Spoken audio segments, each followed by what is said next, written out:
We weren't knowing what war was all about. It was a brand new thing for all of us. One morning I heard this noise outside of the apartment, and people running around back and forth, and I guess one of the fellows came and opened the door there, one of the native people, and they said the Japanese bombed Sume, which is about 13 miles away. We hadn't been bombed yet. We were about 15 miles from Sume. And so then the natives began running down the street screaming, they're dumping the bomb, so they came over and began bombing Agana.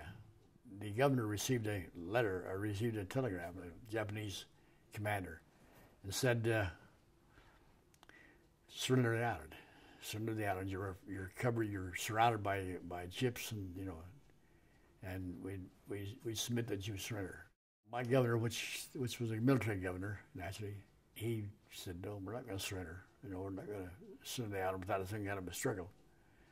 So they wired back to the Japanese that we're not going to surrender.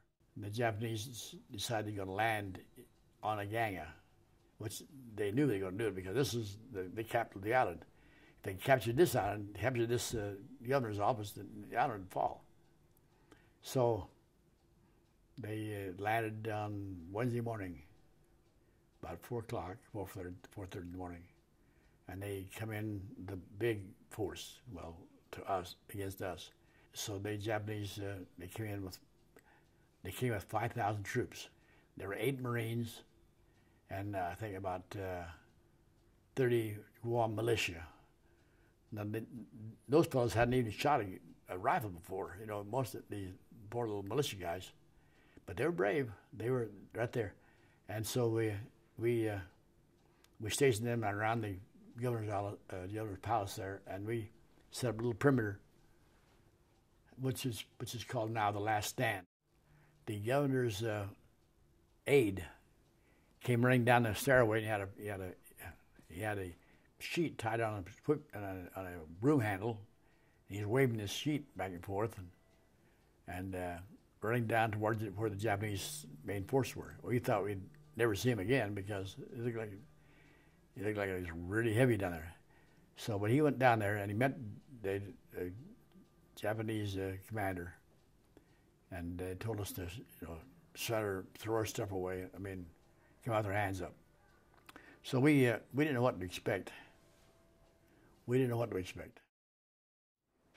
Hard to believe, but the 8 Marines held the Japanese off with the militia, which again were not very efficient, but we held them off, the whole force off, for maybe 35, 40 minutes. And and then we had to stop because we had no more ammunition. So anyway, the Japanese came in, they went around all where we were, and I was laying behind this hedge there, fighting under a hedge, and the Japanese came up to me and he knocked the helmet off this bayonet, and I was taken prisoner.